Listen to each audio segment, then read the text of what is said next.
La cloche ou le volant, mettons que tu as un prêt hypothécaire puis tu aimerais ça respirer un peu à la fin du mois.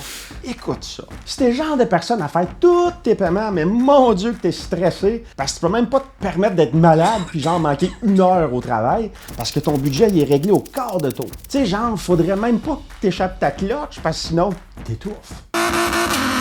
Mais voici ce que tu peux faire avant qu'il soit trop tard. Tu peux refinancer ta maison puis prolonger ton amortissement sur 25 ou 30 ans pour avoir des plus petits paiements. Puis là, je t'entends de l'autre bord. Là. Mais là, Fred, moi, je veux pas payer ma maison sur 25-30 ans.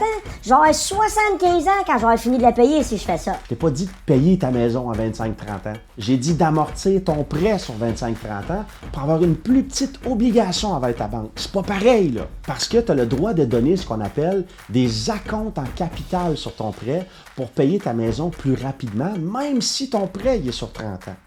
Un acompte, c'est le fait de payer plus que ton paiement pour raccourcir ta durée de remboursement. Fait que je vais être clair. Mettons que tu t'obliges là, un paiement super haut, genre de 2000$ par mois, parce que tu veux tout payer ta maison à 10 ans. Mais là, tout d'un coup, tu viens un bout de rough. Tu penses-tu que c'est quand que ça va mal aller, puis tu vas avoir des retards, que la banque elle va être là pour t'aider? I said no! Ben, c'est ça, je pense ça.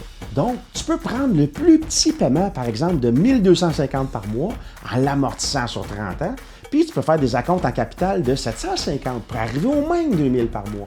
Puis là, si tu vis un beau trop, tu as juste à arrêter ton 750, puis du jour au lendemain, mais tes paiements rebaissent à 1250, puis la banque, elle pourra pas rien faire parce que tu as juste arrêté de faire des acomptes.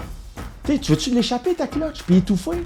Ou tu veux reprendre le contrôle là, du volant, puis d'avoir le contrôle sur ta destinée? Qu'est-ce que t'en penses?